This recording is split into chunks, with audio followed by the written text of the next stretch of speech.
doctora Alexandra María Silva Monsalve, docente investigadora de la Facultad de Ciencias y Tecnologías, y quien nos ha hecho esta invitación al simposio con su grupo de trabajo.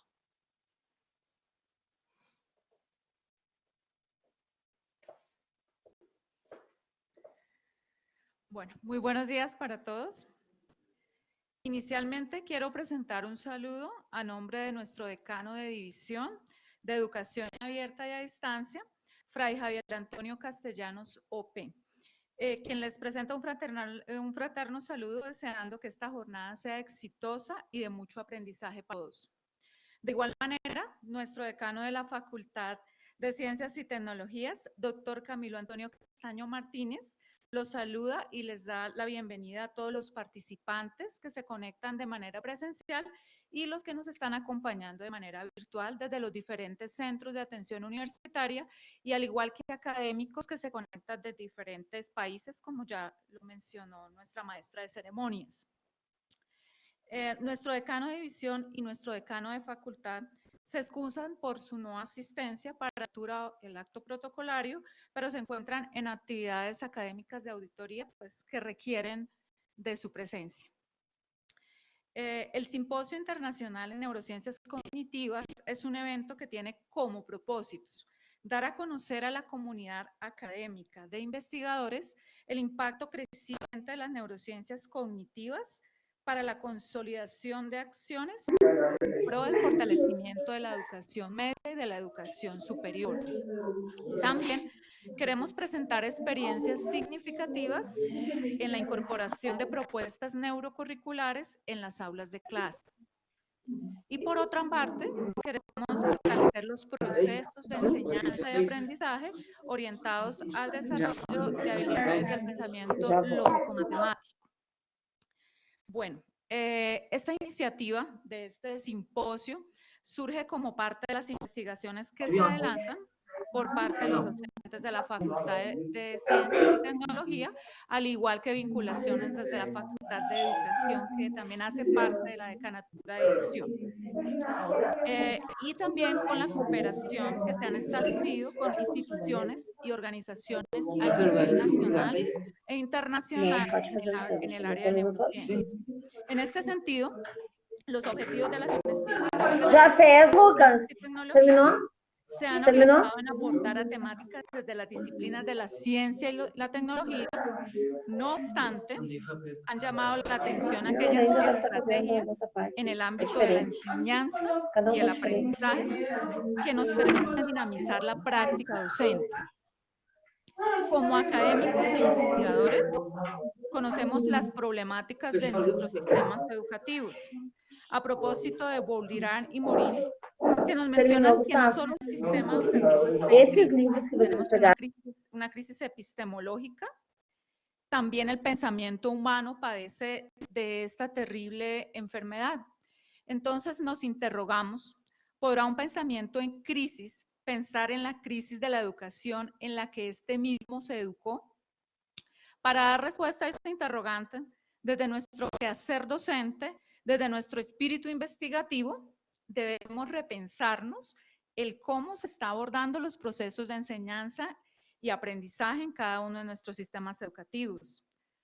Pero como dice Bauman, para cambiar estas realidades no basta con un simple cambio de mentalidad. Es necesario cambiar de manera radical, pero sistemática, nuestra propia manera de concebir la educación y la forma humana, nuestra manera de enseñar y desarrollar nuestras prácticas pedagógicas, fomentar el aprendizaje a lo largo de la vida, que ayudará a enfrentar diversas situaciones a nuestros estudiantes. Solo de esta manera se transformará la escuela en el siglo XXI. A propósito de las neurociencias, las cuales centran sus estudios en el órgano del aprendizaje, el cerebro, Scioto y Niripel lo han definido el cerebro como la herramienta más desarrollada que existe en el planeta, que ha permitido la conquista y el dominio del hombre a través de millones de años, transformando y perfeccionando la especie humana. No existe una máquina alguna capaz de imitar su capacidad y su plasticidad. El día de hoy, en el Simposio Internacional de Neurociencias Cognitivas del Cerebro al Aula, queremos que todos y cada uno de ustedes, los presentes y los que se conectan virtual, empiecen a conocer sobre estas nuevas tendencias que se están imponiendo a nivel mundial para transformar nuestros sistemas educativos. Finalmente, quiero extender mis agradecimientos a los que hicieron posible este evento. Me permito mencionar entonces a la Oficina de Relaciones Internacionales Interinstitucionales, desde la dirección del doctor Hans Dieter y la colaboración de la profesional Paula Jiménez. Asimismo, al Instituto de Neurociencias Cognitivas, con sede en San Juan de Puerto Rico, y su director general, el doctor Mauricio Alejandro Conejo Hernández. Asimismo, voy rápidamente a mencionar al comité organizador, profesores e investigadores, la profesora Dilia Pacheco, que se encuentra conectada virtual, Montería y todo el CAU Montería, que siempre nos apoya, Marcos Alejo Sandoval y la profesora Elizabeth Martínez, profesores de Ciencias Básicas, profesora Caterine Roa, directora del grupo Green TIC, a la ingeniera Diana Carolina Tascón, coordinadora del programa de informática al cual pertenezco y coordinadora del programa de ingeniería en logística. A la profesora Wilma, maestra de ceremonias, que siempre nos apoya en estos eventos. A nuestra colaboradora Nancy Carolina Riveros. De igual manera a las unidades de bienestar, de apoyo logístico de la sede Angélico.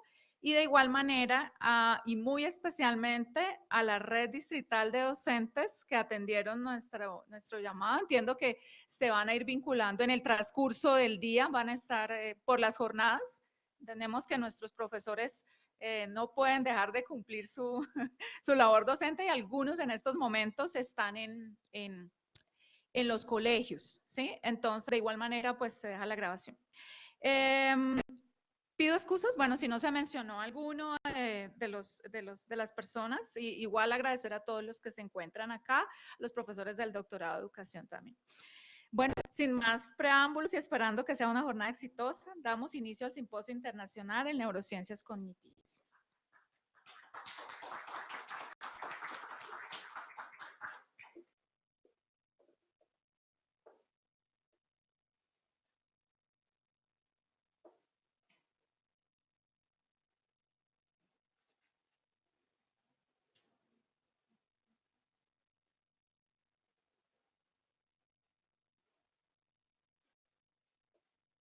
Bueno, a continuación, la conferencia inaugural, aportaciones de la neurociencia en la educación. Claves prácticas a cargo del doctor Mauricio Alejandro Conejo Hernández, que nos acompaña desde Puerto Rico. El doctor Conejo estudió el doctorado en neurociencia cognitiva de la Universidad Maimónides en Buenos Aires, Argentina. Previo al doctorado, completó una maestría en neurociencia de la Universidad Pablo de Olavide en Sevilla, España. Posee además una maestría en diseño de la Universidad de Northumbria en Inglaterra.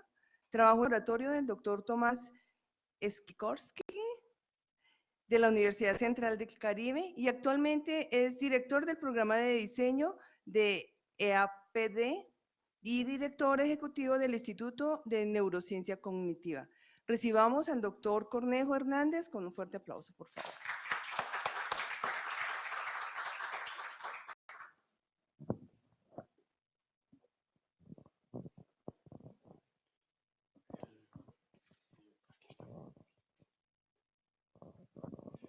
Buenos días y quisiera empezar con un agradecimiento especial a todos los que se hicieron presentes hoy en el día de hoy, pese a, a las dificultades con la transportación y demás.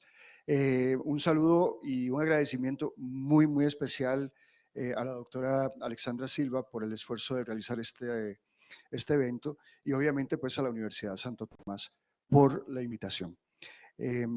Bueno, empezamos con la primera conferencia de hoy y realmente pues la idea es poder ver el impacto que la neurociencia cognitiva ha tenido en la educación.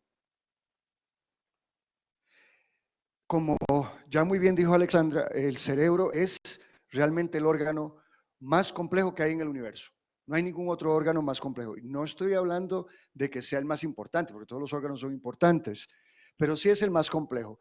Y decía esta persona, George Jessel, que el cerebro es tan maravilloso que empieza a funcionar desde que nacemos y deja de funcionar cuando tenemos que hablar en público. Así que, eh, así que pues nada, si en algún momento ven que mi cerebro se va en blanco, pues ya saben que está haciendo su función, ¿no? Pero bueno, nada, el cerebro es bastante complejo y para hablar un poquito sobre la complejidad de este órgano, podemos decir que tiene como unidad más importante, uy, algo está pasando acá, ahí está, una célula especializada que todos conocemos y que es la neurona. Ahora, los científicos nos dicen que tenemos 86 billones de neuronas y eso es un número muy, muy grande y a veces se nos hace un poco difícil poder como que entender ese número. Así que un ejemplo, una analogía es que si pudiésemos contar una neurona cada segundo, nos demoraríamos un promedio de 3.126 años en contarlas todas. Eso es un montón de tiempo. También, si fuésemos a poner una neurona al lado de otra neurona, y conste que no las podemos ver a simple vista, así que son microscópicas, terminaríamos con una fila de 600 millas, más o menos unos 900 o 1.000 kilómetros. Así que, pues, eso más o menos nos pone en contexto de la complejidad y la cantidad de neuronas que tiene nuestro cerebro. Un pedacito de, si tuviésemos el tamaño de un granito de arena del cerebro, un pedacito del cerebro del tamaño de un grano de arena, ese pedacito tendría más o menos 100.000 neuronas, pero lo más fascinante es que habría más o menos 1 billón de conexiones sinápticas en ese espacio. Así que eso nos da una idea más o menos de esa complejidad. Realmente en los últimos 15 años hemos aprendido mucho más del cerebro que todo lo que sabíamos previo a esos 15 años. Y aún así, estamos muy lejos de desentrañar todos sus misterios.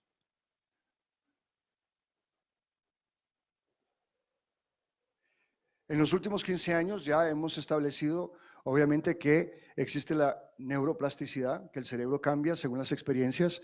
Hemos descubierto neuronas espejo. También cómo el medio ambiente y los hábitos tienen un impacto en el cerebro. Y la teoría de Howard Gardner, las inteligencias múltiples. La educación como una forma muy poderosa de mejorar cognitivamente, sobre todo sobre todo en todo aquello que tiene que ver con reserva cognitiva. Se ha estudiado mucho sobre la inteligencia emocional, la inteligencia social, que el doctor Fabián Román de Argentina va a estar hablándonos sobre eso, neurociencia afectiva y cognición social. Se ha estudiado muchísimo sobre la atención, sobre la memoria, sobre la ciencia del sueño y cómo la metacognición también mejora el aprendizaje. Hay 3 razones según el Foro Económico Mundial por las cuales la educación actual no está funcionando eficazmente. Tenemos que básicamente entender que básicamente en los próximos,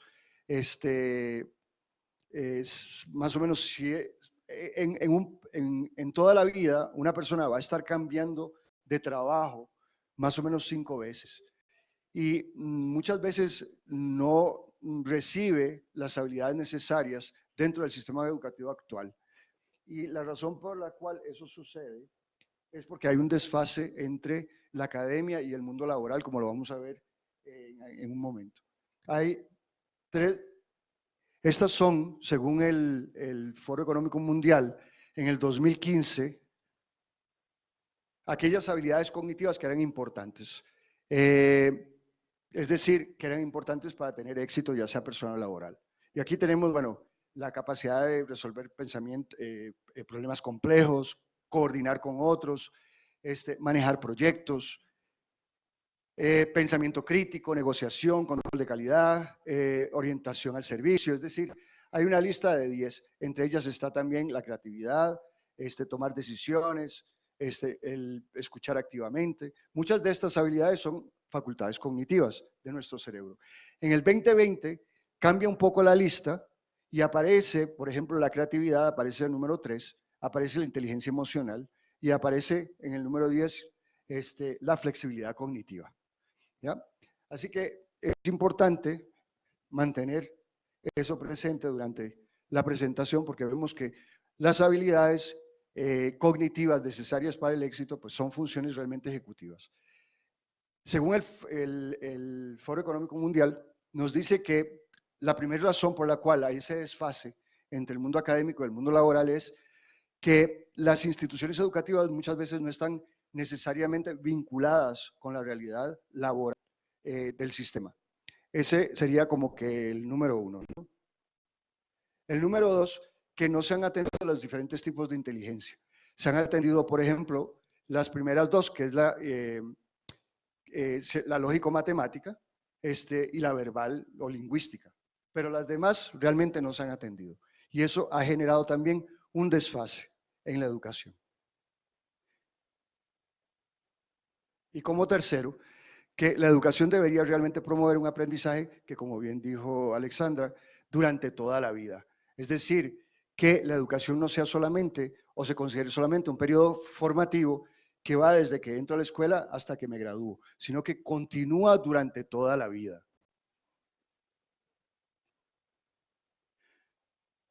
Lo que la neurociencia nos dice es que si el aprendizaje basado en el cerebro es una actividad que se da a través de toda la vida, pues la educación también debería darse durante toda la vida. Esto es sumamente importante. Para entender un poco sobre neuroeducación, es importante entender que realmente es la fusión de tres grandes áreas. Primero, por un lado, la neurociencia, por otro lado, la psicología y por otro lado, la pedagogía. Vemos que en la intersección de estas tres grandes áreas es donde se da precisamente la oportunidad de generar investigación sobre la neuroeducación como tal, ¿no? Si vemos que la neurociencia y la psicología, donde se intersectan, aparece la neuropsicología, donde la psicología y la pedagogía se intersectan, aparece en la psicología educativa. Sin embargo, donde se intersectan estas tres, en esa área donde aquí en el centro podemos ver que es donde aparece la neuroeducación. Esas tres grandes áreas están compuestas de lo siguiente. En el caso de la ciencia, tenemos neurociencia afectiva, por ejemplo, la neurociencia molecular, neurociencia celular, neurociencia comportamiento conductual, neurociencia clínica y así. En psicología tenemos la psicología del comportamiento o psicología conductual, la biopsicología o psicobiología, la psicología cognitiva, la psicología crosscultural, psicología del desarrollo y demás. Y en el caso de la pedagogía, como todos ustedes saben, pues tiene que ver con la creación del currículo, de prontuarios, actividades académicas, todo lo que tiene que ver con avalúo, todo lo que tiene que ver con rúbricas, y bueno, y todas las demás, las demás habilidades de la pedagogía. Dentro de lo que se considera las investigaciones, podemos ver que no todo lo que necesariamente sale como que fuera científico realmente es científico. Existen muchísimas ideas que son tipo mitos y que continúan perpetrándose, ¿no? Es decir, continuamos como que diciéndolo y por lo tanto el otro lo escucha y así se va diseminando. Esta es la categorización de la información científica y existe una categoría donde realmente la investigación científica es sólida y donde realmente hay evidencia científica. Por ejemplo, en el caso de la neuroplasticidad, la neurogénesis, la atención que es regulada por la corteza prefrontal, eso ya está establecido. Es decir, hay evidencia sólida científica de que es así. Luego existe pues un campo donde todavía hay alguna evidencia científica, pero todavía hace falta más investigación. Por ejemplo, todo lo que tiene que ver con gimnasia cerebral, todo lo que tiene que ver con los periodos sensitivos, es decir, esa información todavía la comunidad científica está media dividida, ¿no? Algunos dicen que pues hay suficiente evidencia, otros dicen que quizás no tanto. Luego vienen las especulaciones. Las especulaciones es básicamente información que es falsa, quizás está basada en algo que se dijo, pero que está fuera de contexto. Y por último están los neuromitos. Y allí pues ya es información completamente errada porque no tiene ningún tipo de base científica. Entonces, entre los neuromitos están, por ejemplo, que hay dominancia hemisférica, es decir, para la creatividad o para X habilidad. Otro neuromito, por ejemplo, es que solamente utilizamos el 10% del cerebro. El cerebro siempre lo utilizamos y lo utilizamos un 100%. Takahama nos dice muy enfáticamente que más o menos el 80% de la información que los maestros reciben como información científica, al final termina siendo información que no tiene necesariamente evidencia o base científica, un 80%. Yo les quiero presentar algunos estudios neurocientíficos que han, de alguna manera, impactado el campo de la educación. ¿Ya? El primero es todos los estudios que tienen que ver con estrés. El doctor Néstor Román define el estrés como cuando la carga alostática, es decir, cuando la carga de muchos estresores supera los recursos que nosotros tenemos como para trabajar esa carga. ¿Ya? Básicamente, lo que sabemos es que un cerebro necesita un cierto nivel de estrés para funcionar correctamente, pero el estrés continuado, el estrés prolongado y demasiado estrés va a perjudicar a ese cerebro y no le va a permitir necesariamente aprender.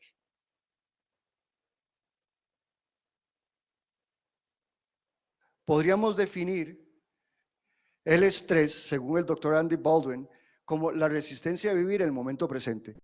La relevancia de esta cita va a ser más clara cuando hablemos sobre mindfulness o la capacidad que tiene nuestro cerebro de poder observar su proceso de pensamiento, que es, el mindfulness básicamente es una habilidad que todos tenemos de poder observar el contenido de nuestro cerebro de manera objetiva y sin juzgar, sin enganchar con la parte emocional.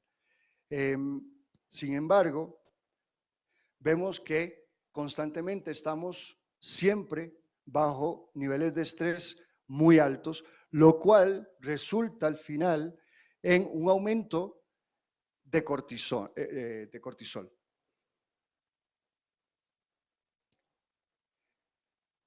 Según algunas investigaciones, el efecto del cortisol en el cerebro es muy variado. Vemos que básicamente se da poca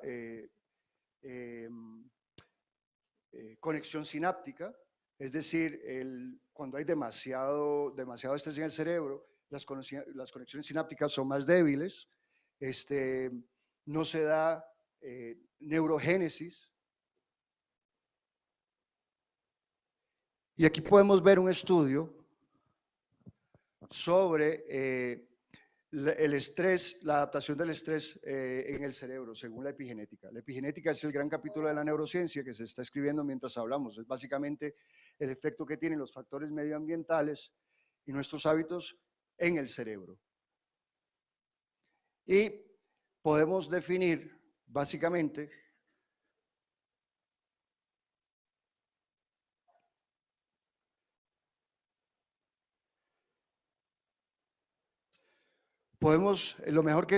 la mejor forma de definir la epigenética de una manera muy, digamos, sencilla de entenderlo es que, según este libro, que se llama The First Word, dice que lo que hemos aprendido sobre los genes nos ha permitido entender que realmente no somos solamente cosas que existimos en el mundo, sino que más bien somos seres que estamos constantemente interactuando con el mundo. Es decir, que es una interacción que nosotros tenemos con el mundo y por lo tanto, esta interacción con los factores medioambientales va a tener un impacto sobre nuestros genes.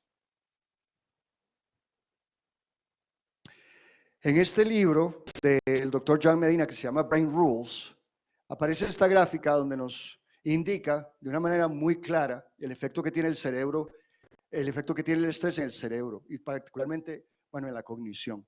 Esto es un estudio, un metaanálisis de 10 y este es un metaanálisis donde vemos primero el rendimiento en este axis aquí y niveles de estrés acá. Vemos que necesitamos tener algo de estrés para tener pues algo de rendimiento. En la medida en que el estrés aumenta y es, digamos, estrés leve, vemos que nuestro rendimiento igualmente va a aumentar y cada uno de nosotros va a tener un nivel óptimo de estrés donde vamos a tener también nuestro nivel óptimo de rendimiento. Sin embargo, en la medida que el estrés continúa, lo que vemos es que automáticamente empieza a descender nuestro rendimiento al punto donde ya automáticamente dejamos de aprender, dejamos de funcionar correctamente, aparecen alucinaciones, amnesia, ese miedo, ese parálisis del miedo donde no puedo hacer absolutamente nada, donde no puedo funcionar correctamente. Altera, obviamente va a alterar la cognición, memoria y funciones ejecutivas, va a alterar nuestro ciclo de vigilia y sueño y en algunos casos también va a generar depresión. Bueno, eso es sobre estrés. El segundo punto es sobre el ejercicio físico. Si hay algo que la neurociencia nos dice es el impacto positivo que tiene el ejercicio físico, no solamente sobre la salud, sino también sobre la cognición. ¿Ya? Por lo general, cuando la gente se entera que estudio el cerebro, lo primero que me preguntan es, a ver, ¿qué es lo que yo puedo hacer para mantener mi cerebro sano? Y mucha gente piensa, bueno, me va a dar una clave secreta donde posiblemente incluye unos brebajes multivitamínicos, va también a incluir posiblemente ejercicios de sudoku y ejercicios mentales, pero la respuesta es relativamente sencilla, ¿no? Y mucha gente se sorprende porque, pues, si queremos mantener un cerebro sano, lo mejor que podemos hacer es hacer ejercicio físico, mínimo 3 veces por semana por 30 minutos. Y eso no lo digo yo, es decir, lo dicen muchas investigaciones científicas. En particular, el doctor John Medina nos dice que todos conocemos el beneficio del ejercicio físico para el cuerpo, pero muy pocos entienden que es extremadamente beneficioso también para el cerebro.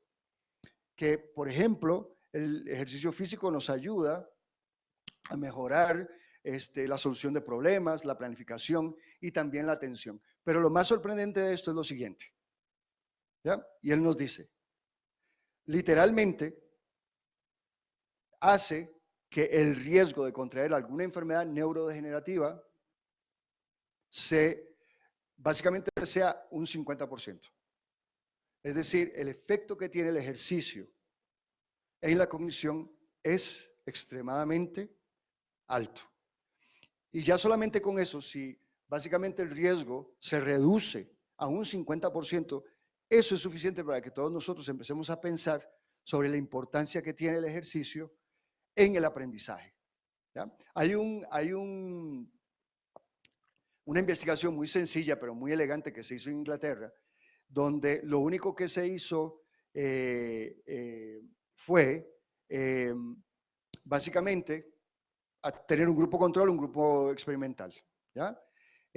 Al grupo control, antes de darles el mismo examen a los dos grupos, pero al grupo control se le pidió que por favor hiciera ejercicio físico 20 minutos antes.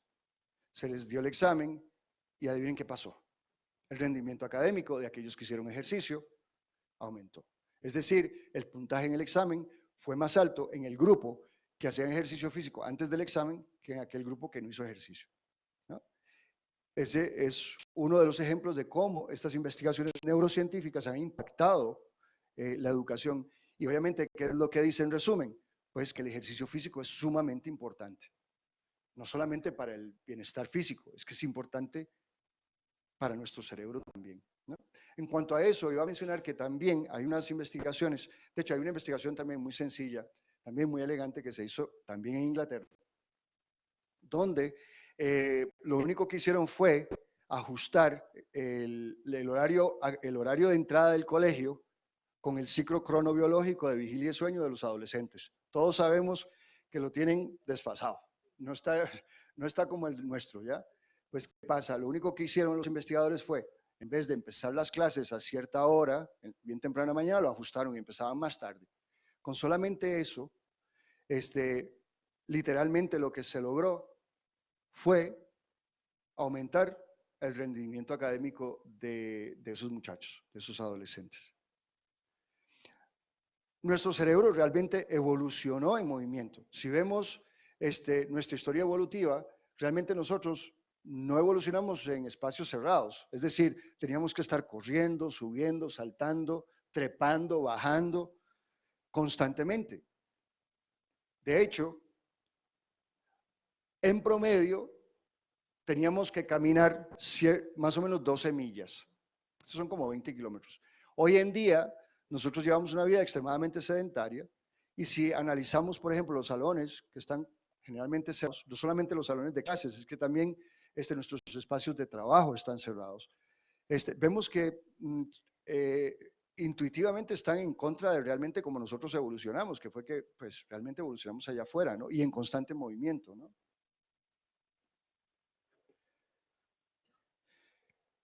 Esta gráfica es de un metaanálisis de 18 estudios donde se estudió memoria a largo plazo, pensamiento abstracto, razonamiento, flexibilidad cognitiva, toma de decisiones y aprendizaje. Y básicamente era, lo que se medía era el ejercicio y la cognición. Esto era en un grupo de adultos ya mayores. Sin embargo, quiero que veamos los resultados, que son sorprendentes. Por un lado tenemos que la función ejecutiva con ejercicio, sedentario, sin ejercicio. Cognición controlada, igual. Procesamiento de información visoespacial, igual. Vemos la diferencia estadísticamente significativa entre el grupo que hacía ejercicio y el grupo que no hacía ejercicio, ¿no? Y la velocidad de reacción. Es decir, esta gráfica es bastante contundente también en cuanto a la importancia del ejercicio en sistemas educativos.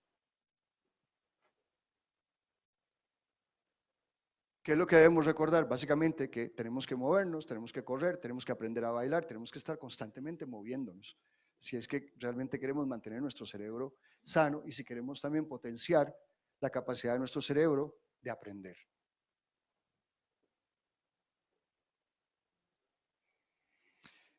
Este es básicamente uno de las investigaciones. La conclusión dice que, pues, realmente, en resumen, el ejercicio sí mejora la capacidad de aprendizaje y mejora la cognición y obviamente también mejora la salud del cerebro. Otra investigación que salió en este journal de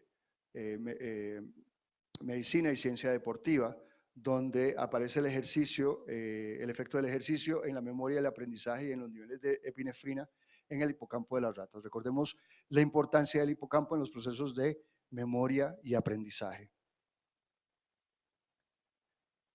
Bueno, como tercer punto, la importancia de la integración multisensorial. Esto básicamente lo que nos dice es que en la medida en que estemos más expuestos multisensorialmente a la información, mejor la vamos a retener. Esta gráfica nos muestra algo muy interesante y es lo siguiente. Nos dice que cuando leemos, básicamente retenemos un 10%. Cuando escuchamos, retenemos en promedio un 20%. Cuando miramos fotos o videos de algo, retenemos básicamente un 30%. Sin embargo, miren lo que pasa cuando vemos y escuchamos. Ya retenemos entonces más o menos un 50%. Sin embargo, en la medida en que decimos aquello que ya posiblemente vimos y escuchamos, ahí entonces la retención aumenta a un 70%.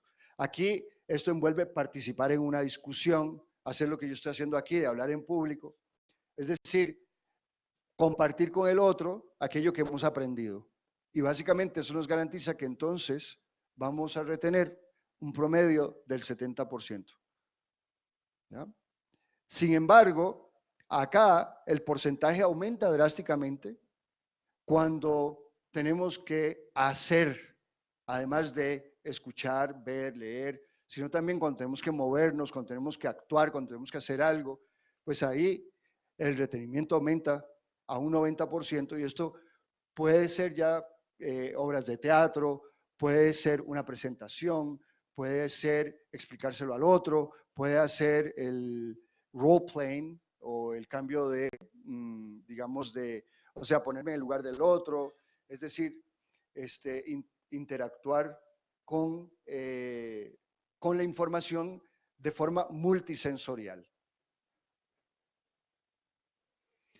Y la gráfica, nuevamente, de varias investigaciones, este es el resumen, de básicamente cuál es la diferencia si, por ejemplo, la información es solamente visual o táctil,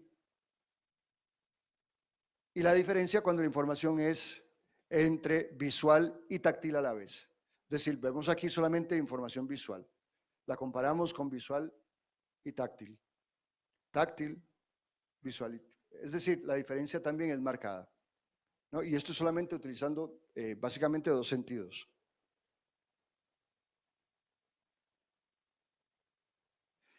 Y acá lo que vemos es la integración. Este es un estudio de Banati del 2000, donde corrobora que realmente la integración sensorial se procesa obviamente en la parte del neocórtex, ¿no? Y las partes que están envueltas básicamente en esa, básicamente en esa integración sensorial.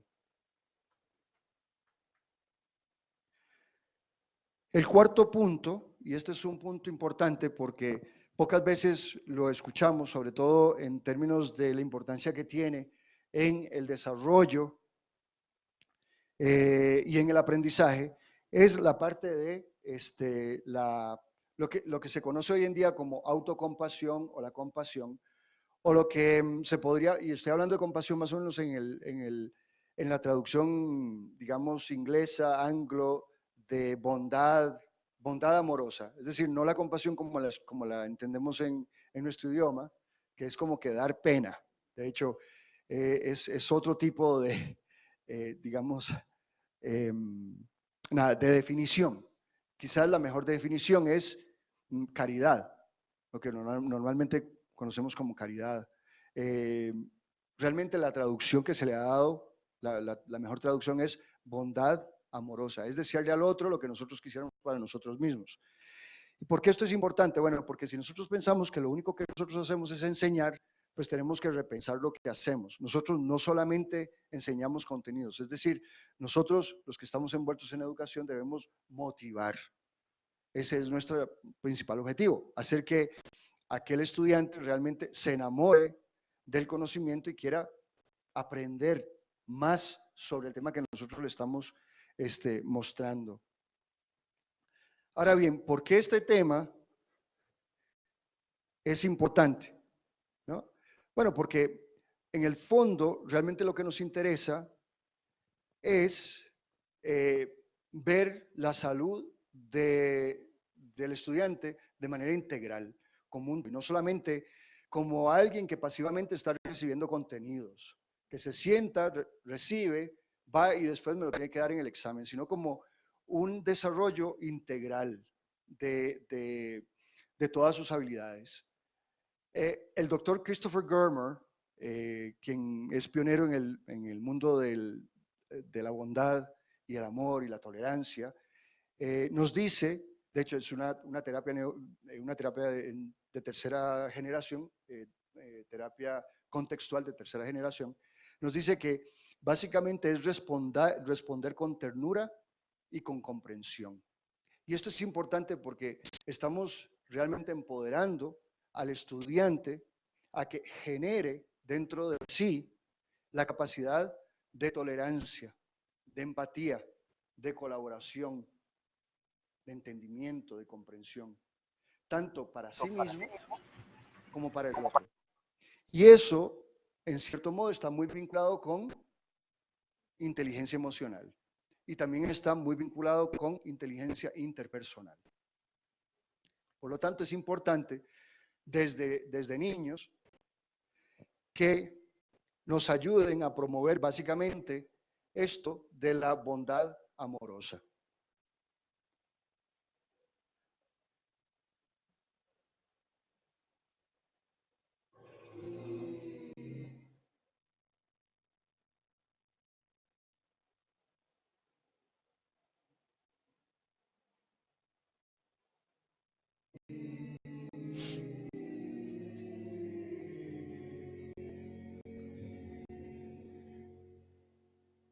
To survive in this high-pressure, crazy world, most of us have to become highly adept at self-criticism.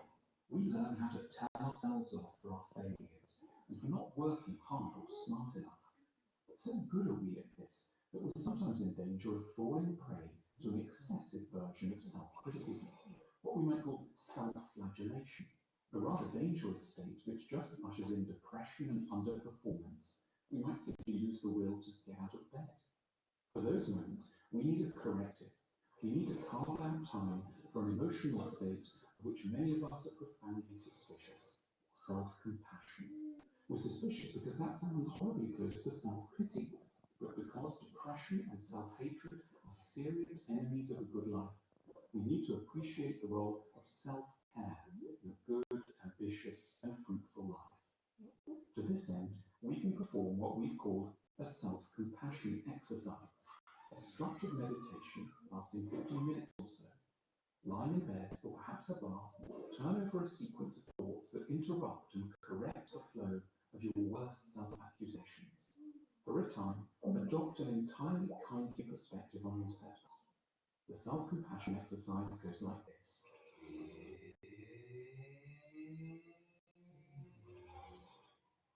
We're so in love with success, we fail to notice the scale of the challenges we routinely set ourselves. There is nothing remotely normal about what we've tried to achieve. We fail, but given the mountain we were trying to climb, the conclusion doesn't have to be that we're simply fools.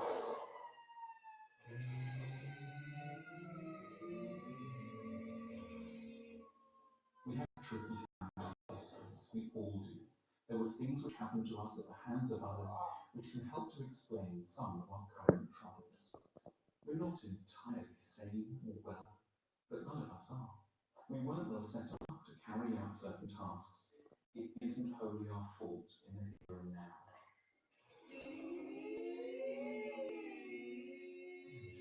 From the media, you think everyone was rich and famous and successful, but in reality, undramatic, quiet failure is by a huge margin the statistical norm. We shouldn't tear ourselves apart for not managing to beat what were, in truth, awesome odds.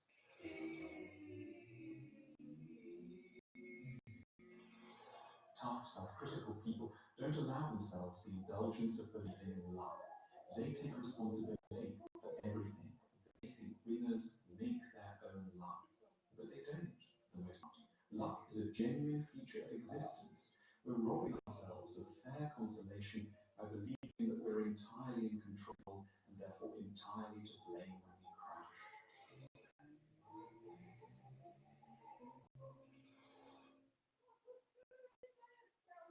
You are not only your achievements. Status and success are one bit of you, but there are others as well. Those who loved you in childhood knew this, and in their best moments helped you to feel it. Rehearse the internalized voices of all those who've been kind to you. Bathe in the memory of a love independent of achievement.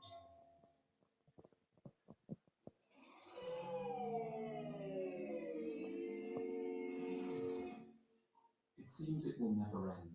That's not the truth. It's just how a crisis feels. You need to reduce expectations to zero for a time. Take each new hour as it comes. And without being banal, what you need most of all is some rest.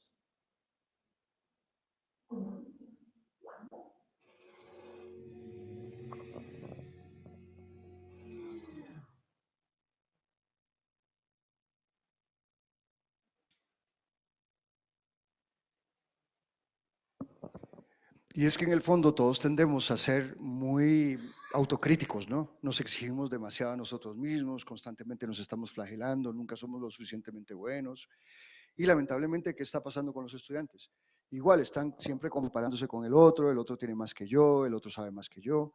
Y como realmente no se ha generado una atmósfera, digamos, de cooperación, sino más bien de competir el uno con el otro, eh, pues muchas veces eso genera depresión y genera pues también una baja autoestima y también pues mm, esta imagen que uno tiene de sí mismo, donde no importa lo que uno logre, no importa lo que uno haga, nunca es lo suficiente, siempre nos estamos exigiendo más. Y eso genera también mucho estrés y lo estamos viendo en nuestros estudiantes también, como muchos de ellos están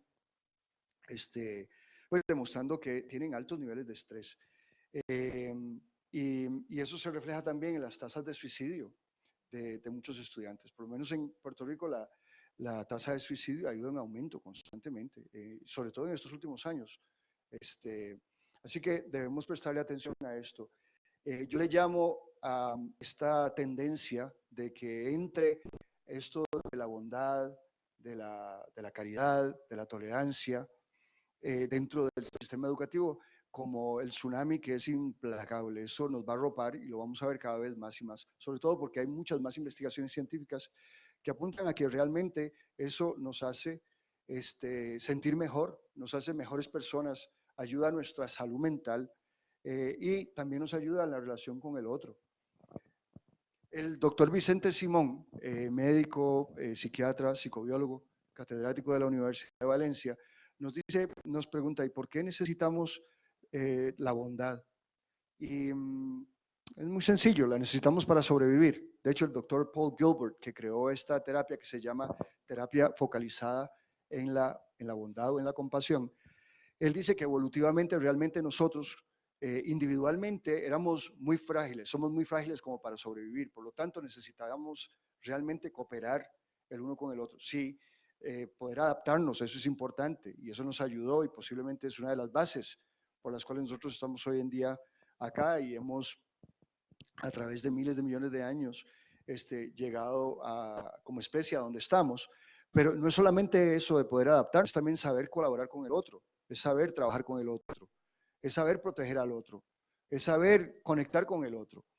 Hay un estudio muy interesante que dice algo que es sorprendente y es que el factor número uno correlacionado con la longevidad es lazos afectivos fuertes.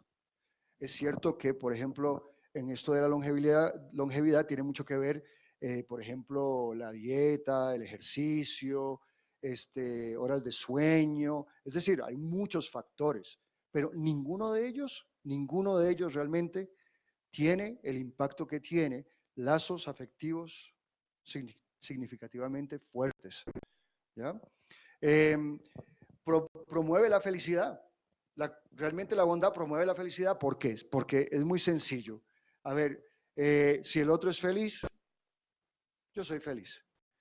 Y esto se ha visto también en muchos estudios donde, por ejemplo, las personas que acumulan mucha riqueza, por lo general, digo, no hay una correlación entre cuánta riqueza yo tengo y qué tan feliz soy, pero sí hay una correlación en que en el momento en que esa riqueza la pongo a trabajar para el bien del otro, automáticamente mi nivel de felicidad aumenta. Es decir, muchas veces nosotros somos más felices dando que recibiendo, ¿no? Por otro lado, pues promueve la salud. El doctor Vicente Simón dice que el odio es como un veneno que uno se toma pretendiendo que le haga daño al otro. No le va a hacer daño al otro. ¿A quién le va a hacer daño? A uno mismo. Claro, por supuesto. Y por último, él nos dice que es un mecanismo emocional que promueve la salud y que nos aleja de, por ejemplo, la soledad, el aislamiento, que por lo general causan triste depresión, ¿no? Estas son algunas de las claves de los sistemas en el cerebro, hipotéticamente, que están vinculados precisamente con la bondad, con la caridad, con la tolerancia, con el altruismo, con la cooperación, con la empatía, ¿no? Y como vemos, son muchas diferentes áreas.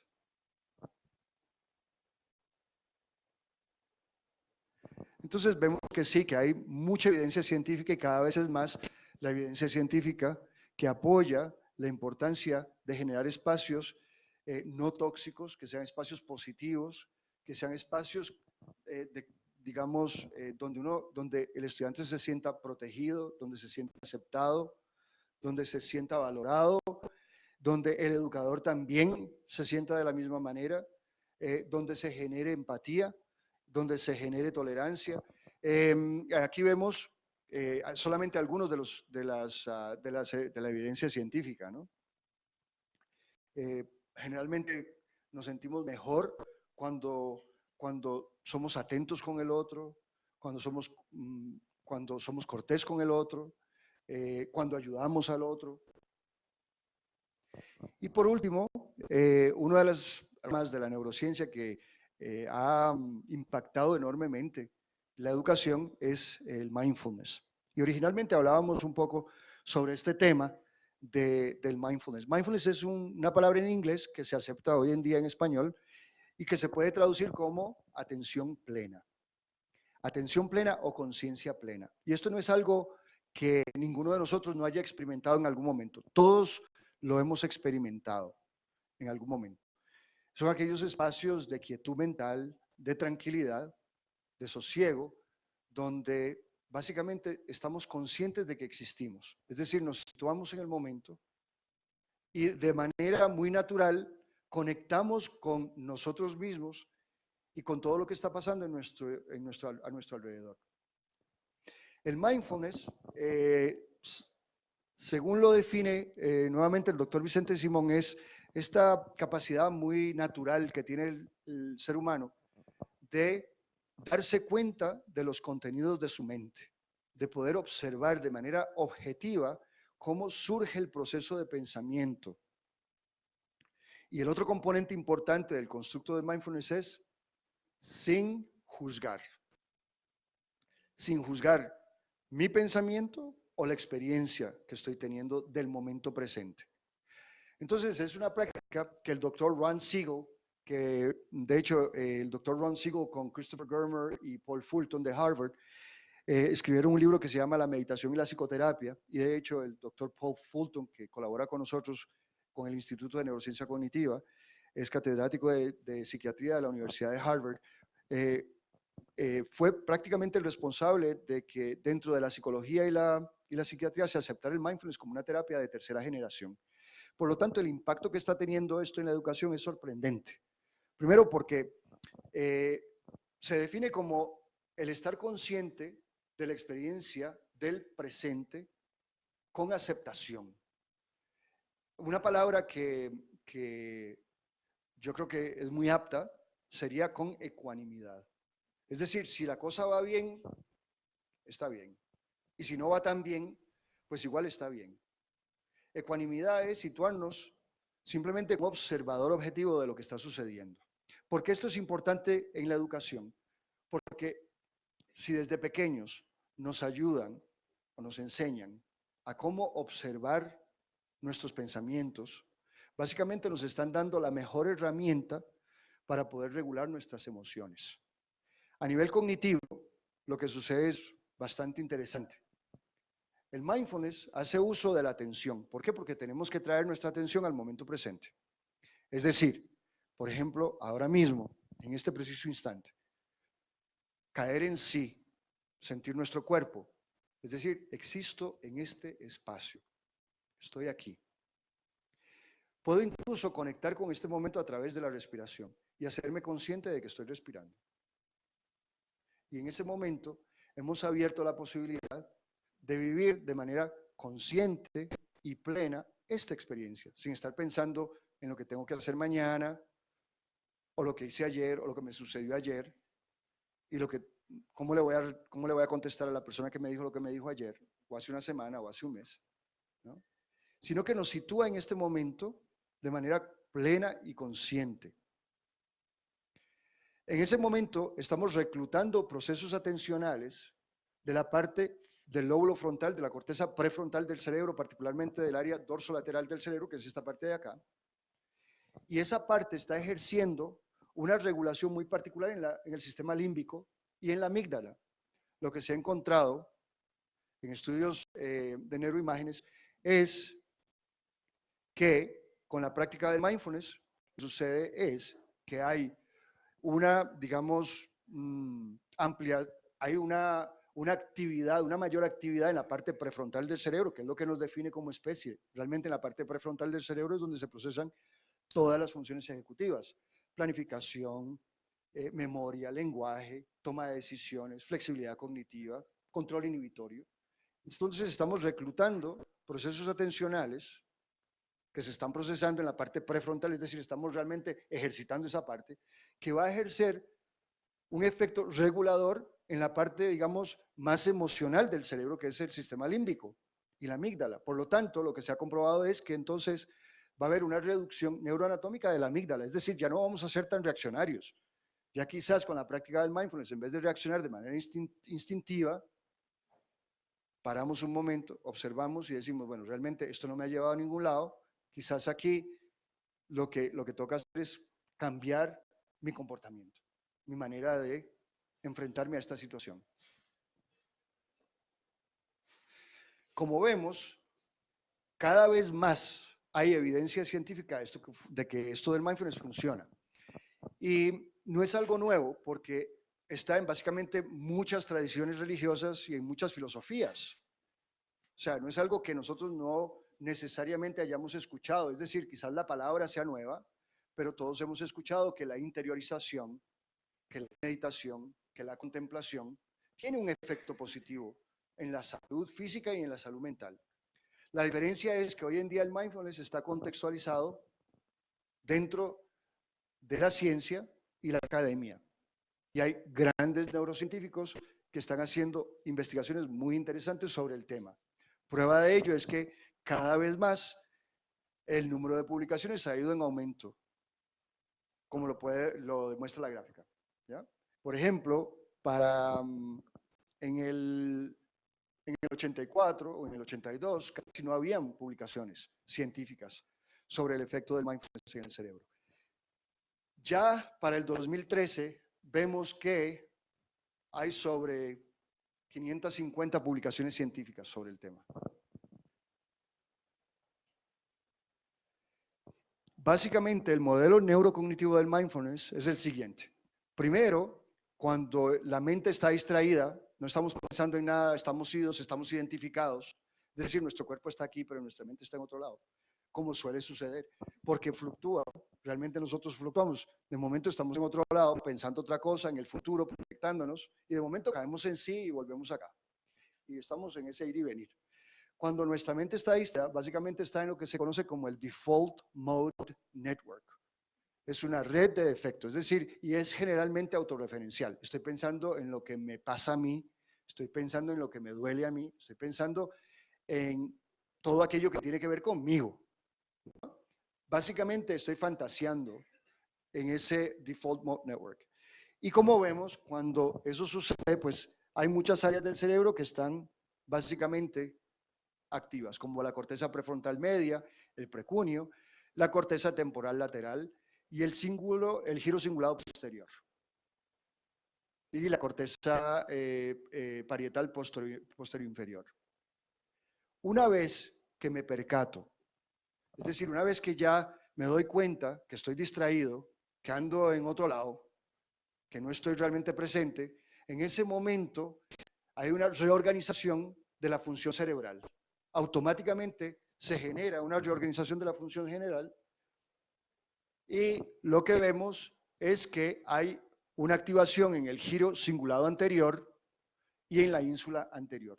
La ínsula anterior porque tiene que ver con procesos interoceptivos, de cómo estoy, dónde está mi cuerpo en el espacio, qué estoy sintiendo, frío, calor, dolor, ¿no? Y ahí en la ínsula es donde se está procesando. Y el giro cingulado anterior porque tiene que ver precisamente con ese darme cuenta de que estoy identificado, de que no estoy viviendo el momento de manera consciente. Y como tercer paso, vemos que hay una reorientación de la conciencia. Es decir, me doy cuenta y me mantengo en el momento presente, quizás anclado con la respiración, quizás observando mi respiración o simple y sencillamente observando lo que me está sucediendo en este momento, observando lo que está surgiendo realmente, observando mis pensamientos. En ese momento se da una reorientación de la conciencia y aparece, obviamente, una hiperactivación de la corteza prefrontal dorsolateral. También aparece actividad en el lóbulo parietal inferior. Por último, cuando logramos mantener la conciencia en el momento presente, entonces vemos que con esta atención focalizada, lo que se da es que hay una hiperactivación de la corteza prefrontal dorsolateral, como ya habíamos dicho. Es decir, ahí esa parte del cerebro está activa, se está ejercitando y está ejerciendo esa regulación a nivel emocional.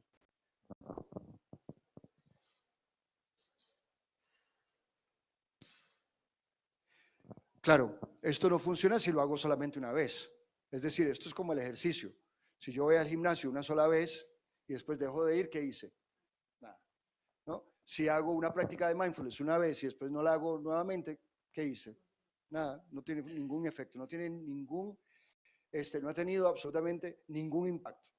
Por lo tanto, es una práctica que, igual que el ejercicio, hay que hacerla constantemente. Es decir, tenemos que sacar durante el día un ratito, 5 minutos, 10 minutos, no se necesita absolutamente nada, y traer nuestra conciencia al momento presente. Es decir, por esos 5 minutos o 10 minutos, simple y sencillamente lo que vamos a hacer es observar cómo es que de manera muy natural y muy espontánea surgen los pensamientos y verlos como nubes que pasan por el cielo, sin que me afecten emocionalmente. Pueden ser pensamientos muy fuertes. Sin embargo, la idea es, con la práctica del mindfulness, de observarlos de manera objetiva, ¿no? Como dijimos al principio, realmente tiene que ver con esta capacidad de poder ser objetivo y sin juzgar. Entonces, para practicar mindfulness, ¿qué es lo que se necesita? Bueno, tener la resolución de practicar todos los días, ponerse una meta de que voy a practicar, me voy a sentar 5 minutos, 10 minutos. Generalmente uno tiende a, si digamos reclina la espalda contra el respaldar de la silla, uno tiende a dormirse. Por lo tanto, yo generalmente recomiendo que simplemente uno se puede sentar al borde de la silla si va a hacer la práctica y mantener la espalda derechita para evitar dormirse, porque la idea es que queremos traer nuestra conciencia al momento presente para no, como quien dice, dormirnos, ¿no? Y conectar con nuestro cuerpo, conectar con nuestra respiración, conectar con el momento presente.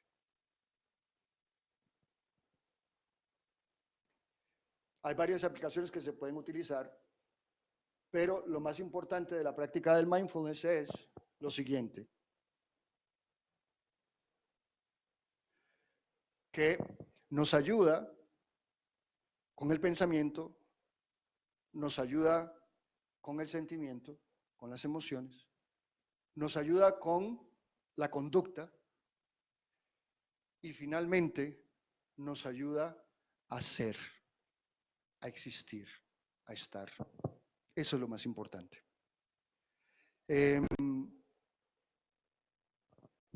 Y básicamente el mindfulness nos va a ayudar a descubrir una llave valiosísima para la felicidad.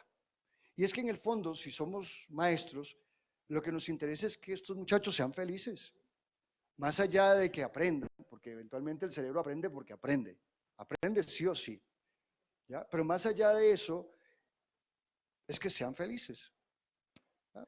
Pero nos olvidamos que la llave de la felicidad es muy sencilla. Generalmente la andamos buscando en otro lado. Creemos que está afuera y creemos que, bueno, la podemos encontrar cuando tengamos la cuenta de banco o la casa más grande o el carro más nuevo, ¿no?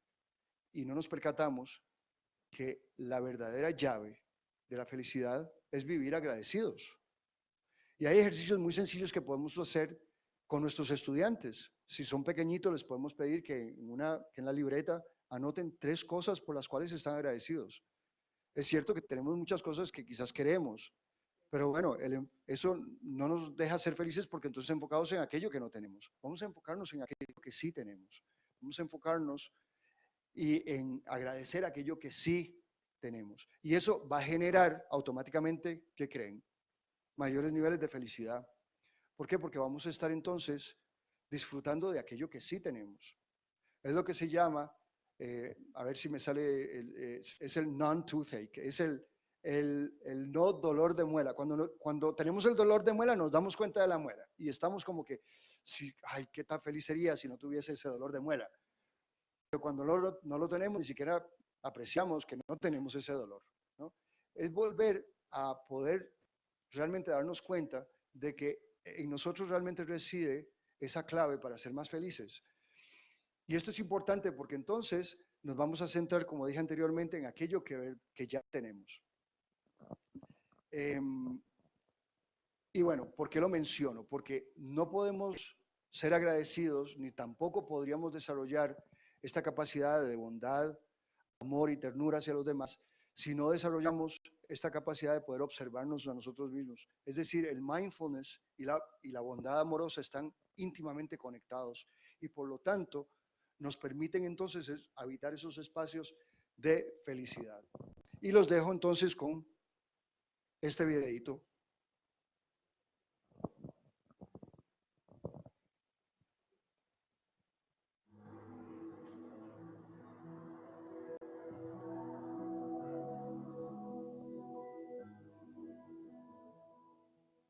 El primer secreto para no ser feliz es vivir agradecido con todo lo que tiene. Agradezca todo lo que tiene. Valore todo lo que tiene. Disfrute todo lo que tiene. Si usted quiere ser feliz, el primer paso para ser feliz es agradezca, valore, disfrute lo que tiene. No se queje, no proteste, no reniegue la vida. Sea lo rico que es usted, sea la riqueza que usted tiene. Usted puede caminar en una riqueza, cuántos ricos del mundo mueren todos solo por poder caminar. Ustedes pueden ver, ustedes tienen familia, cuántos ricos del mundo no están anhelando una familia. Entonces, saques de la cabeza que necesita algo más. Usted ya tiene todo para ser feliz. Usted a lo único que le falta es aprender a valorar lo que tiene, aprender a agradecer lo que tiene, aprender a disfrutar todo lo que tiene. Bueno, muchísimas gracias por su atención. Creo que creo que tenemos un periodo de preguntas, así que vamos a aprovechar. ¿Cuánto tenemos para preguntas, Alexander? 10 minutos. Tenemos 10 minutos para preguntas. Si alguien tiene alguna pregunta, sí, dígame.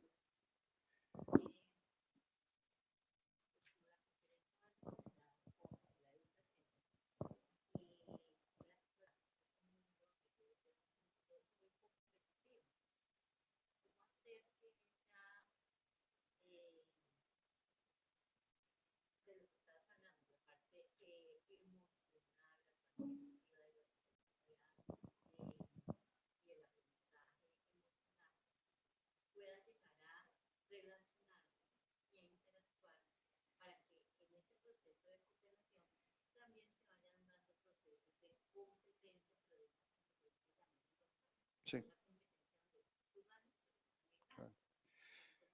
Pues no quiero adelantarme a la conferencia del doctor Fabián Román, porque él va a tocar esos temas quizás en mucho más detalle que yo, pero sí hay un investigador que posiblemente ustedes ya conocen, que es el doctor Francisco Mora, que ha dicho repetidas veces que sin emoción no hay aprendizaje, ¿no? Eso por un lado. Por otro lado, creo que pues las claves las hemos dado. Realmente si queremos generar espacios de colaboración, de tolerancia, de inclusión, espacios de empatía, debemos obviamente cultivar el mindfulness y la bondad amorosa, que son, como dice el doctor Vicente Simón, son las dos alas de un mismo pájaro, es decir, el mindfulness por un lado y la bondad amorosa por el otro.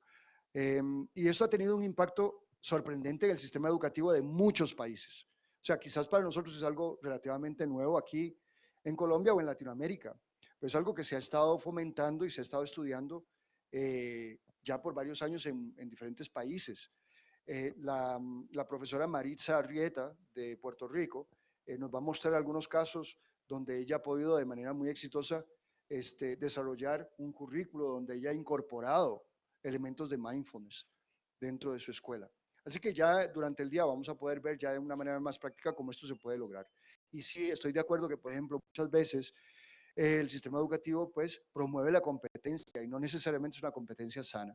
Por lo tanto, debemos enfocar nuestro esfuerzo más allá en dar contenidos, que pues todos tenemos que hacerlo, centrarnos en cómo poder potenciar a ese individuo que tenemos al frente y el impacto que vamos a tener en esa vida. Es decir, el impacto es enorme. Nosotros como educadores tenemos una responsabilidad enorme con el futuro de estos muchachos. Sí, sí, claro. Muchos estudios e incluso la práctica cotidiana demuestran que el ambiente influye fuertemente en el desarrollo cerebral y en el aprendizaje. Pero cuando uno quiere demostrar eso, no hay muchos cuestionarios o no hay muchos test en los cuales uno se puede apoyar. Hay, por ejemplo, para poblaciones específicas como para migrantes. Pero sabe uno que los niños que pasan hambre, que los niños y niñas que tienen dificultades emocionales, afectivas, pues cuando van a aprender no logran que ese proceso se dé de manera adecuada. ¿Conoces algún test de pronto que me pudiera recomendar o que me pueda sugerir? No conozco específicamente un test para medir lo que está mencionando, pero se sabe que sí, que hay un impacto enorme en el desarrollo del cerebro, por ejemplo, de la pobreza. La pobreza tiene un impacto enorme en el desarrollo. Simple y sencillamente viéndolo desde el punto de vista evolutivo y de desarrollo, necesitamos una buena y sana alimentación para un cerebro saludable. Es decir, eso por un lado. Por otro lado, por ejemplo, el trauma temprano. Se sabe también que el trauma temprano tiene un impacto profundo en el desarrollo del cerebro. ¿Ya? Y trauma temprano es abandono, abuso físico, sexual, verbal, es decir, y esto es algo con lo que como educadores muchas veces nos tenemos que enfrentar día a día. ¿Ya? De que se sabe, se sabe. ¿Qué instrumentos? Quizás sería bueno preguntarle al doctor Fabián Román en su intervención, que estoy seguro que él posiblemente, porque él dirige muchas tesis a nivel doctoral, debe saber de algunos instrumentos. Y si no, pues lo buscamos también. Podemos seguir buscando, de eso se trata, ¿no? Sí, diga. El mindfulness dentro de la hora de clase, o sea, yo trabajo en un colegio y estaba pensando mientras usted hacía la exposición, cómo poder parar una clase, que sería muy interesante, hacer un mindfulness y eso mejoraría el rendimiento de los niños. Bueno, lo que sí se sabe es que el mindfulness va a funcionar como un regulador emocional, como decía, ¿ya? Entonces, ¿cómo lo podemos nosotros aplicar en el salón de clases? Pues va a depender de qué flexibilidad nosotros tenemos. En algunas escuelas, por ejemplo, se hace durante la mañana, 10 minutos, 5 minutos, y se hacen diferentes ejercicios. Pero lo más importante con cualquier actividad que tenga que ver con mindfulness es que el educador conozca bien la práctica, conozca bien el efecto que tiene en el cerebro, conozca las bases científicas de la práctica y que lo pueda explicar de manera muy concreta, directa y específica y entonces pueda hacer la práctica. Generalmente cuando me hacen esta pregunta, yo siempre termino diciendo lo mismo.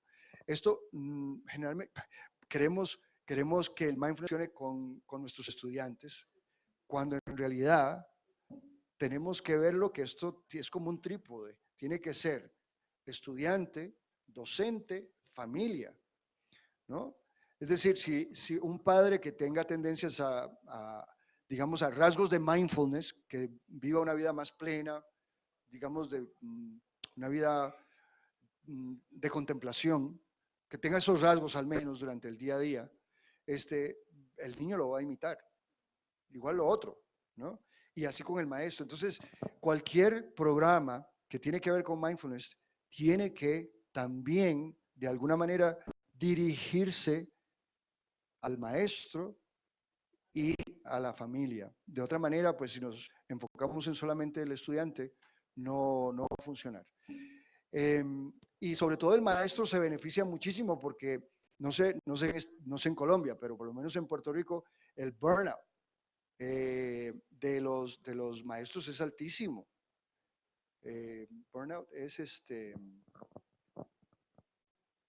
síndrome del agotamiento, ¿no? Quemado, eso mismo. Es muy alto. Y entonces, pues, la práctica de mindfulness puede ayudarle al mismo educador, ¿no? A poder enfrentarse a esa situación. ¿Otra pregunta? Creo que alguien tenía, sí. Por internet, Anabel pregunta, si los procesos cognitivos son inherentes al proceso de desarrollo del sujeto, ¿qué dice la neurociencia acerca de integrar a niños con necesidades educativas especiales con niños de aprendizaje regular? Ok, la integración de niños con retos del aprendizaje ¿ya? Sí. A ver, este es un tema del que se habla muchísimo, ¿no? Que es el tema de la inclusión. Y es el tema volvemos, es un tema que está en discusión en este momento. Hasta ahora, ambientes donde hay inclusión, es decir, donde al otro se le considera igual que a mí, independientemente de que tenga un reto o no en el aprendizaje, tienden a ser más enriquecedores y tienden a también mostrar mejor aprovechamiento académico. Obviamente esto va a depender de la discapacidad del individuo, o sea que no se puede generalizar. Por lo tanto, habrán individuos que sí podrán estar incluidos dentro de un currículo normal, estándar, mientras que pues habrán otros que no. Por lo tanto, aquí también es importante pues la evaluación. Así que quizás por ahí es por donde va la respuesta, ¿no? ¿Alguna otra pregunta?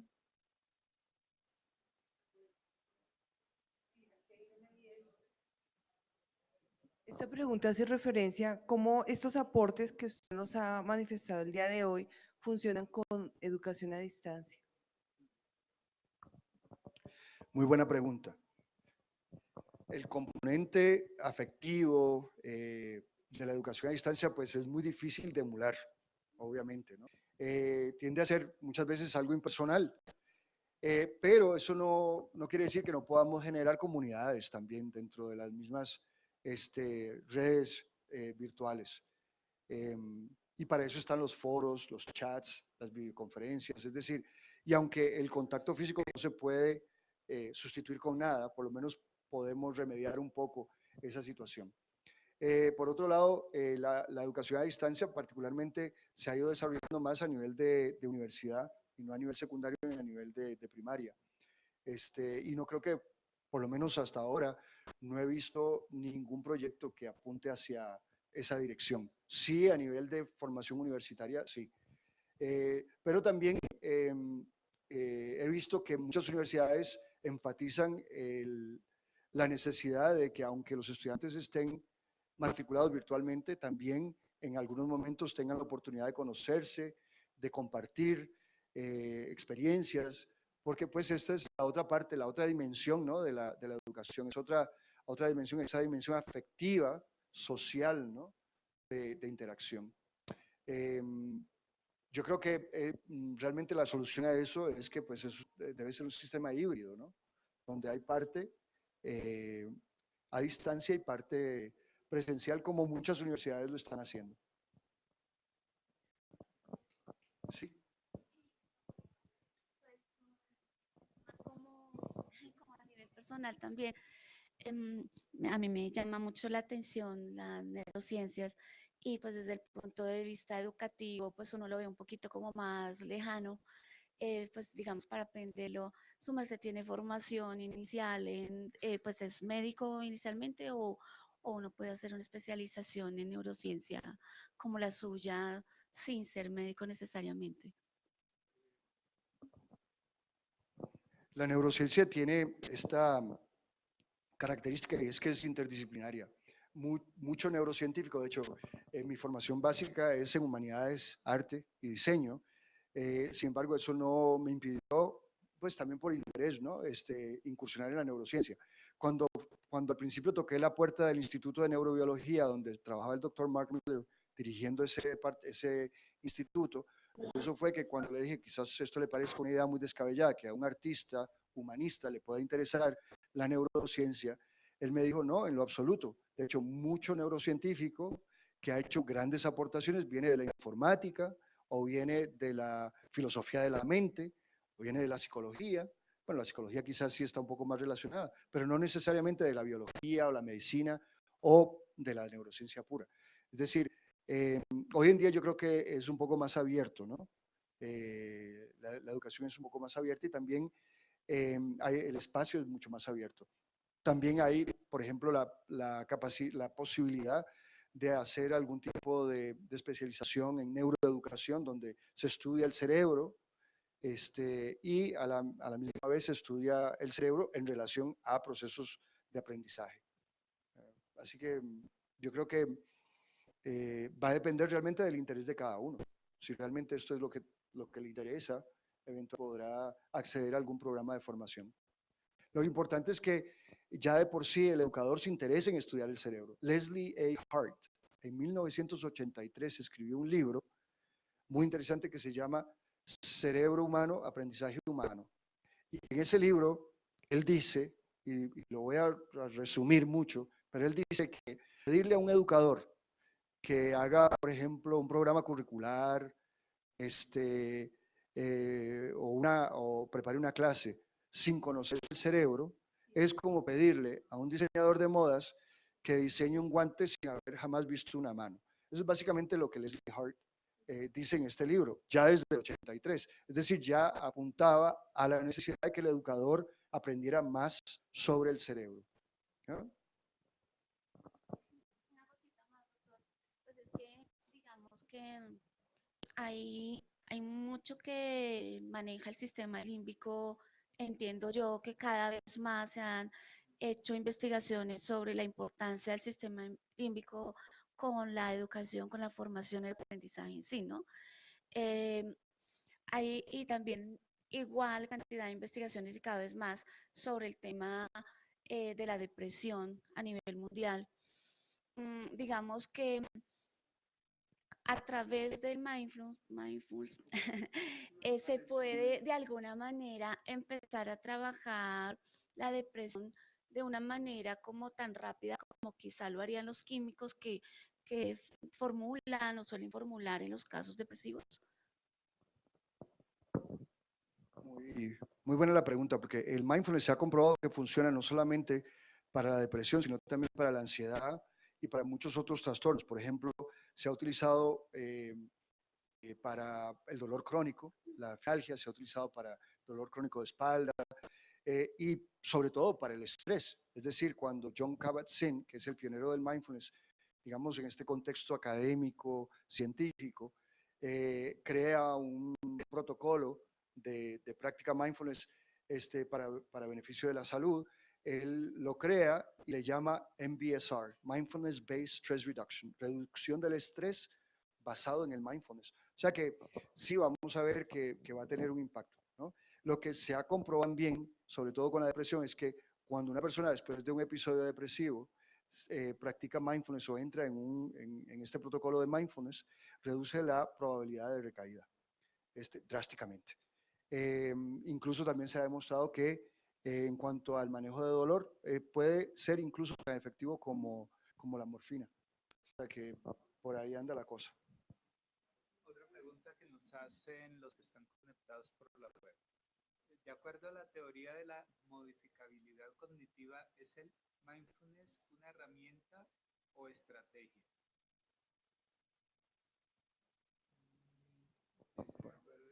Herramienta o estrategia para lograr cambios estructurales en los sujetos, en especial en estudiantes que están en mayores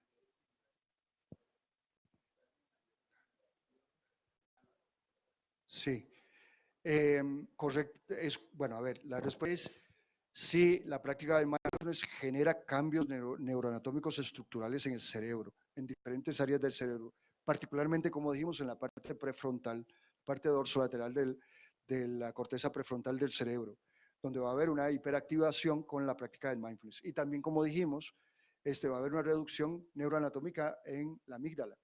Y esto se ha comprobado a través de neuroimágenes. Y de hecho, la científica pionera en este tema es Sarah Lazar, que es de Harvard. Y curiosamente, ella entró a la investigación de mindfulness de manera muy escéptica, ¿no? Y con estudios de resonancia magnética además ha comprobado que sí, que se dan cambios neuroanatómicos funcionales en el cerebro, medibles, se ha podido comprobar.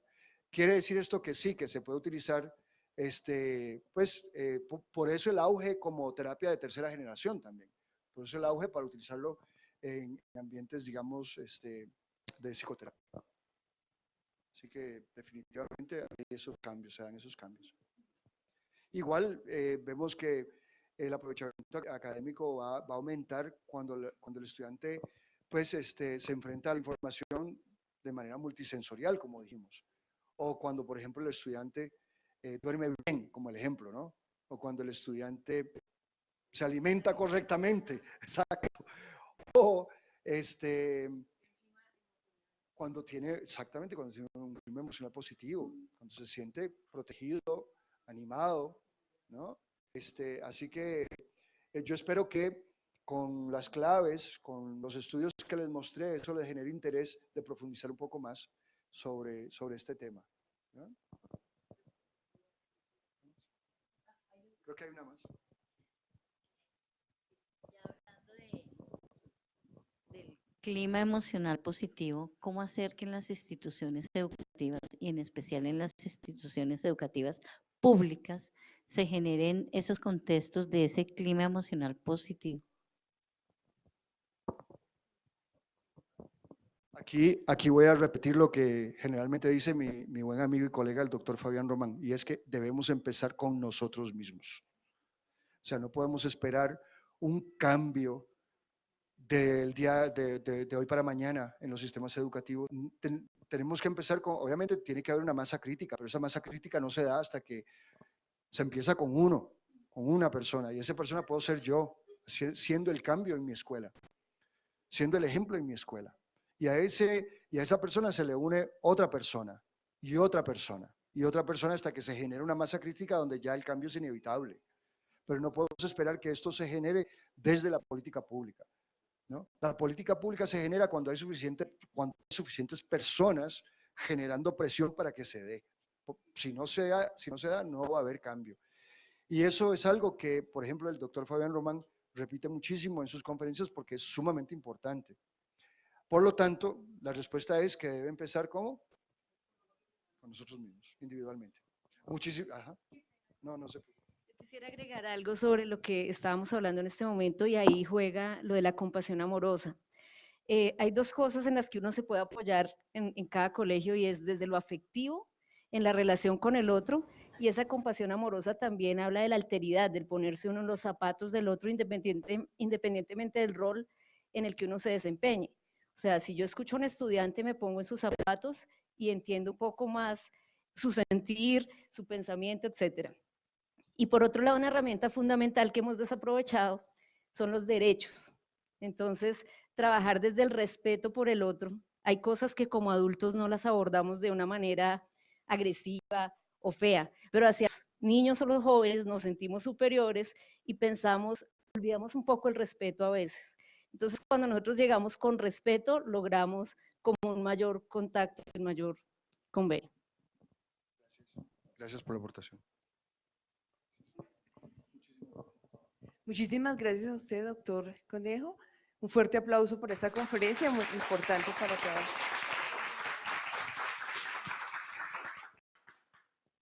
Bueno, a continuación vamos a tener un receso, pero antes del receso agradecerle a todos los asistentes que están en la web. En este momento tenemos 66 personas con nosotros.